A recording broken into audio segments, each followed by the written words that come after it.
Hello and thanks for watching this Cloud9 ERP Solutions video and subscribing to our YouTube channels. In this video, we're going to talk about inventory planning. So specifically, a new feature that's coming out in Acumatica called Distribution Requirements Planning. Distribution Requirements Planning borrows a lot of the elements, a lot of the engine from MRP, Manufacturing Requirements Planning.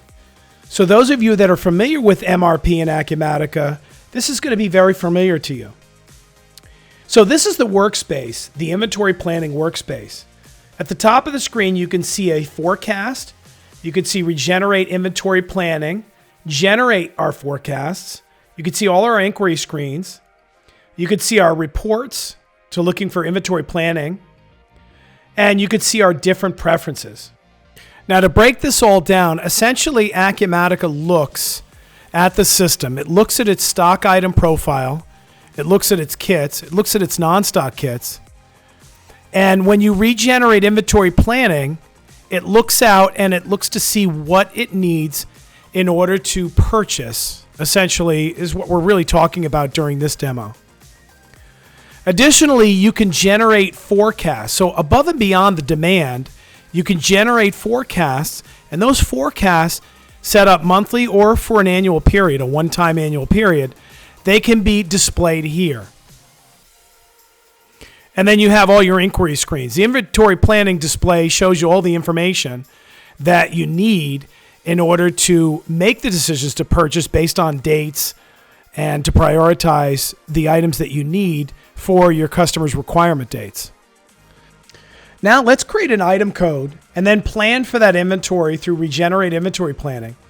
Then we'll get into forecasts and how they look. So we'll go into inventory. We'll go to stock items.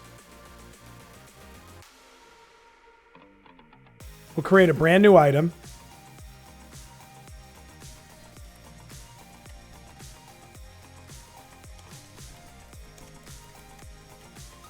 We'll pick an item class. And for the planning method, we're going to make sure that we pick DRP. We'll give it a cost, just to make it look good. Cost and a price. And we'll save it. Now we'll create a sales order for it. So certainly this item has 0 in stock. We'll go in and select USA Bartending. We'll pick our item, and we're going to need 50 of them. We'll save it. And now we'll go over to inventory planning, and we'll go over to regenerate inventory planning. This is a screen that can be scheduled, so you can schedule this as often as you like. Typically, this is something you might do once a day or once a week, depending upon when you need updated information. So we'll click Process.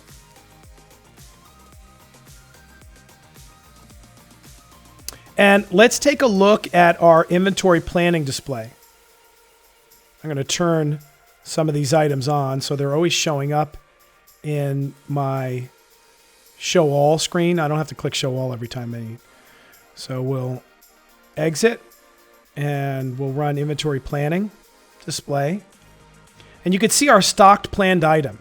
So immediately Acumatica has picked this up and it's shown 50. Now let's get into this item because the first thing we notice is the source is none. So we'll go back to our stock item and we'll go over to our inventory planning screen. This screen changes depending upon how you have this set. So if I go to inventory replenishment, those of you who are familiar with Acumatica's replenishment, you notice it's a different screen. But if we go back and change it to DRP, you can see that it shows this screen instead, a simpler screen without all the additional records.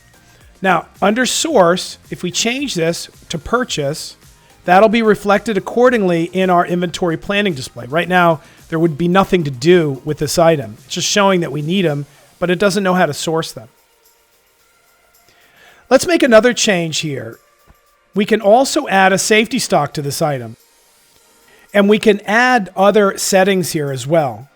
So reorder point and safety stock essentially work together to ensure that when you fall below a certain quantity on hand, the system will start the order process. But safety stock gives you a buffer.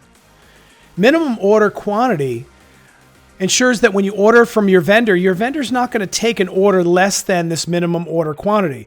It also won't take a quantity over this max order quantity. Additionally, you can configure lot sizes so that you have different chunks of ordering. So for example, if the vendor only takes it in lots of 20, then you'll always get that 20 chunk. So if you need 18, the system will order in 20. And then the next time you need to order, it'll deduct the extra 2 if you don't need it. And it'll also order in quantities of 20 if it makes that threshold. So we're going to change this to 5 and we'll save it. Now we'll go back to regenerate inventory planning. The screen, if refreshed, will now show our regenerate because I changed that workspace. And we'll process it. We'll go back to our inventory planning display and we'll refresh. And now you could see Acumatica has added 2 lines for this. So the top line, if we scroll over, shows that we're ordering 5 specifically for safety stock and another 50 for a sales order. Now, if we scroll over to the right, you can see the document that's requiring this. Of course, there's no document for safety stock. It's just part of the preference of that particular item. We want 5 in safety on this item. Additionally, if we look, Acumatica's added a side panel to this. So as we're highlighting the item here, we can see results by item over there. So we're selecting on, if we scroll over, we're selecting on the sales order line item, but Acumatica is showing the entire item in this profile screen. This is inventory planning results by item. So at the top of the screen, because it's a side panel, it's passed along the inventory ID and the warehouse. It knows that we need a safety stock of 5. So if we look, we can see that the system is getting us our 5 safety stock, which will result in a projected on-hand quantity of 5. And that's because we just created the item. We have a requirement of 50 here. So that'll get us to 55. And then we're going to deduct that 50 when this sales order is said and done and it ships out. And we'll be left with 5. So you can see the system is giving us a really great breakdown of our requirements. It's breaking down what we need for safety stock. And you'd additionally see that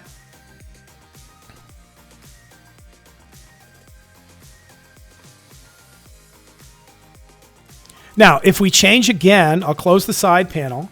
I'll go back to the item and I'll add a reorder point of 100. Reorder points allow you to trigger the system so that when it falls below the 100 quantity on hand, the system will go and automatically order that. And we add a minimum reorder quantity, let's say 120. This will allow the system to plan to include at least 120 in the order. So if we save that, we go over to our regenerate inventory planning,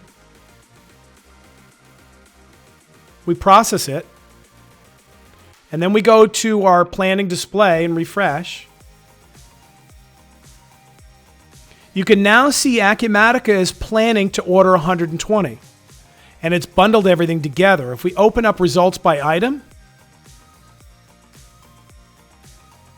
you can see Acumatica hit its safety stock and it's ordering 120. And that's because regardless of our safety stock, we've told the system that we need a minimum of 120 with this vendor or with this item. So now the system's ordering 120. So what's left after that is 120. But then when we supply our sales order and ship that out, we'll be left with 70. So the system is going through and telling us what we're going to be left with. So you can play with these numbers manually in the stock item profile. Now, in the inventory planning display, if I want to go ahead and order these, I can check off the item and click purchase. Notice the promise date and the action date. The promise date comes from the sales order. It's the requested date at the line level of that sales order.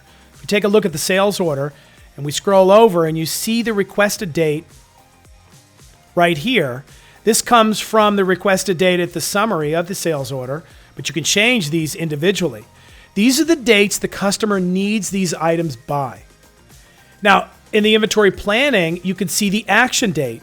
The action date deducts based on the vendor lead time and the item lead time.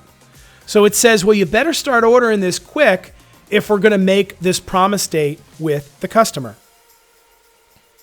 So what you can do here is you can create filters based on the action dates or sort by the action dates so you know which items to order first and for what customers. And then based on that, you can break this into chunks, your purchasing person can, so that they can do orders every few days or once a week based on the groupings that you've created in your filters.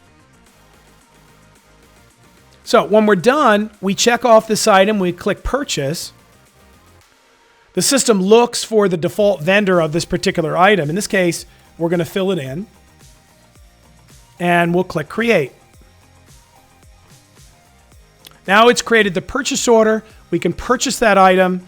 It'll bring it into stock, and then our sales order will be eligible to ship out. Now keep in mind, one note on this, because this is inventory planning. We're trying to talk about the whole thing here. In Acumatica, you have process screens to process orders. Essentially, one of the actions under process orders is to create your shipment. Now, Acumatica will only create the shipment if you have the necessary stock available. What does that mean? Well, in the Acumatica sales order, we're asking the system that we need 50 in order to ship. We have a preference here, though, that says essentially we allow back orders. So for Acumatica's purpose, it will create the shipment for this sales order if you have a partial quantity of any of these given line items, unless you've changed your shipping rule, and this is a customer preference, to ship complete, where it requires all of the quantities, or cancel remainder, where it's going to ship whatever you have in stock and then cancel the remainder on this sales order. So keep that in mind. The other thing you can do in Acumatica, under sales orders, instead of process order and create the shipments, you can do this new thing, and we've created a video for this, called Manage Sales Allocations. This allows you to hard allocate the stock that's come in based on dates, and then the system will create these shipments and lock down the other orders that essentially don't have the stock. So essentially, you're preempting, instead of letting the Acumatica system create the shipments based on the rules that you have defined there, you can hard allocate your quantities that have come into stock into those sales orders so that create shipments won't try to create shipments for orders that have been locked out of the stock available, because you've done that under sales allocations. So take a look at our managed sales allocations there, and you'll learn more about that. Now, if we get into forecasts, the system allows us to create forecasts here manually for each item. So in the system, there's a Curag item that's on a monthly interval for the warehouse wholesale. It requires quantity 2, and here are the beginning and ending dates. It's on a monthly cycle. So the system's going to automatically order 2 based on somebody manually putting it in the system. However, under inventory planning, we have the ability to generate forecasts. So if we take a look at that screen, based on our inventory preferences screen, the screen we looked at earlier, the system has this generates forecast. Notice at the bottom of the screen, it shows all the items per warehouse that have quantities that are going to be forecasted based on the usage, the demand of these items. So you can see, for example, this item for retail warehouse, it's looking to forecast 70 of them stocked for this time period. You can also generate by year if you'd like.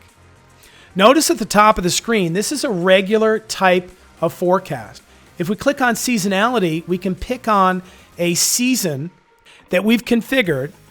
If you're familiar with inventory replenishment, you know we have this seasonality here, and you can define the calendar and a factor that you want to increase for those given seasons. Now, how does this all work? So the system is going to look at 1 year of history, and based on the sales history, it's going to plan for the entire demand that you had last year for the coming year. Notice my calendar's off by a few years. But it's going to take all of that, and then it's going to use a factor. So again, in this case, it's 1 year, but we have a factor of 1. So we're not showing any increase. But additionally, on top of the factor, we can also have a growth rate. So you can put in, for example, a 10% growth rate here, and then click Calculate.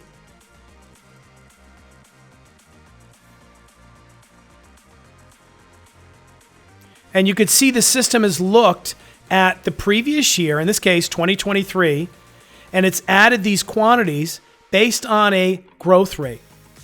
So notice the change in units. Again, this was based on 2021, and now we've changed it for a projection for 2024. But you can see the percentage change. We've added that in the growth rate before we hit the Calculate button. So 10% increase based on our previous year of 2023. And you could scroll down and see these numbers and see what the system is projecting. Now, if we process this, let's say, for example, we want to process our laptop computer. We can click Process here.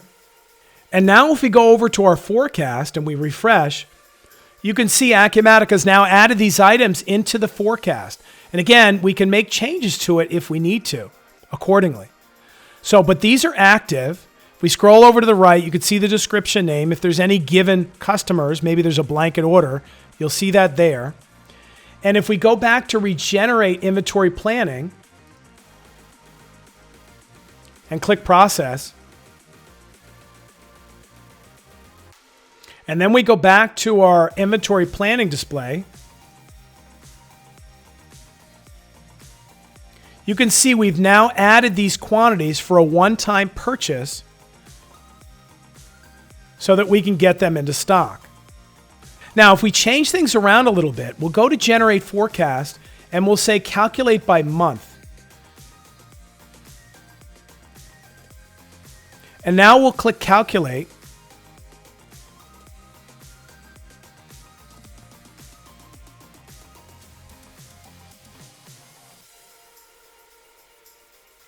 You can see Acumatica has now given us a shorter period to plan for smaller quantities of these two items.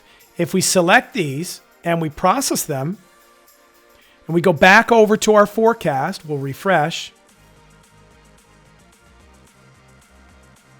You can see Acumatica added these items for this time period. Now keep in mind that these items are still there. If you don't want them anymore, you need to delete them from the system and save. And now if we go back to regenerate our inventory planning and process, we go back to our display and refresh, we don't see that item. And why is that? Well, if we go back to when we first talked about the inventory planning preferences, we told the system not to look at forecasts within the next 30 days. Instead, we only want the system to look at demand in the next 30 days. So if we cut this down to 0 and save it, we regenerate again,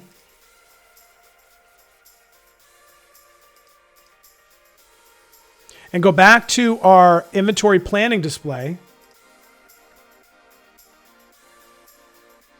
you could see Acumatica has now picked up the forecast. Again, keep in mind these planning preferences, there are dates that you can tweak so the system isn't considering the forecast, but instead just considering the demand that you have in front of you. So instead, the next time we ran the forecast, within 30 days for the February time period, if we go back to our forecast, then you would start that block going forward.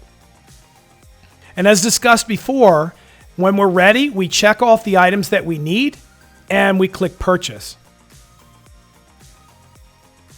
And you could see all along here, these types are forecast. These are for sales order non-stock kits. We have a video for that. We also have a stock kit assembly that we've done video, and that's coming up soon. And this is for our safety stock. So that's distribution requirements planning, our inventory planning. For more information on this, feel free to reach out to us. We'd love to hear from you on this or anything else, Acumatica. Thanks again for watching, clicking the like button, and subscribing to our channels. Have a great day.